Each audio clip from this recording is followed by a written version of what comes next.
La chance de recevoir du sang, c'est vraiment un plus, c'est très important en fait. Moi, personnellement, je sens trop la différence avec les dons de sang. Donc vraiment, c'est important et c'est très vital. Je m'appelle Elodie, du coup, j'ai 32 ans, j'ai la drépanocytose. Je suis hôtesse d'accueil en entreprise et j'aime manger et aller en concert. Alors la drépanocytose, c'est une maladie génétique qui touche les globules rouges, donc au lieu de les avoir en forme de rond, je les ai en forme de banane ou de lune, ce qui fait que c'est un peu plus compliqué pour passer dans les vaisseaux. Ça peut provoquer des crises très douloureuses et malheureusement, ça fait beaucoup de complications cérébrales, cardiaques, pulmonaires, beaucoup de choses qui s'en suivent. La drépanocytose a un impact général sur ma vie parce que c'est une anémie en fait chronique, donc je peux être très fatiguée, je peux avoir des douleurs, j'ai un traitement de fond. C'est pour ça que c'est un handicap invisible. C'est toujours là avec nous du matin au soir quand on se lève et quand on va se coucher le soir. Du coup, quand il m'arrive une crise, en fait, ça peut être brutal et arriver d'un coup. Les déclencheurs, ça peut être le froid, le chaud, vraiment les extrêmes, le stress, les émotions fortes, l'altitude aussi et les efforts extrêmes. Truc tout bête, je vais être en retard et je vais courir derrière mon RER, je vais m'asseoir et je vais sentir des douleurs dans le bas du dos, donc ça peut être un début de crise en fait. Ça m'arrive pas vraiment fréquemment parce que j'ai la chance d'être transfusée tous les mois, donc en fait ça aide vachement mes globules rouges et j'ai moins de crises, mais des fois ça m'arrive et par contre par rapport à avant, j'arrive à mieux le gérer chez moi avec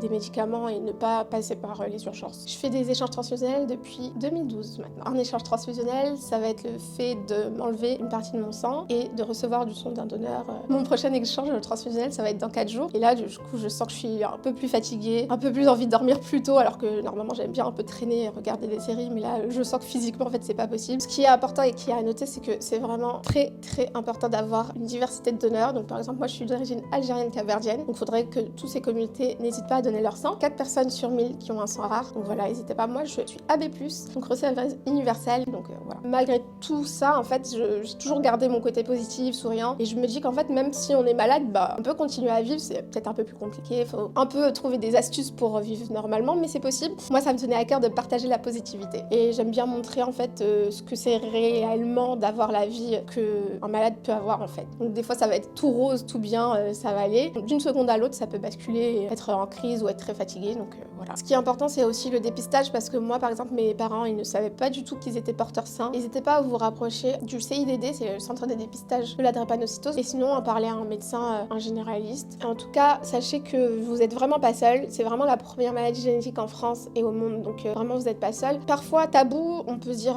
non, j'ai pas envie d'en parler, c'est la honte ou je sais pas. Et si vous trouvez quelqu'un sur les réseaux qui sensibilise, n'hésitez pas à passer en DM parce que vraiment on est très open et on veut vraiment aider, donc on peut répondre à vos questions si vous en avez. Et même si vous n'êtes pas drépano et que vous n'avez pas de soucis de santé, n'hésitez pas du coup à donner votre sang, en parler. Vous pouvez aller checker la collecte la plus proche sur le FS et venir. Et même à la fin il y a un petit goûter.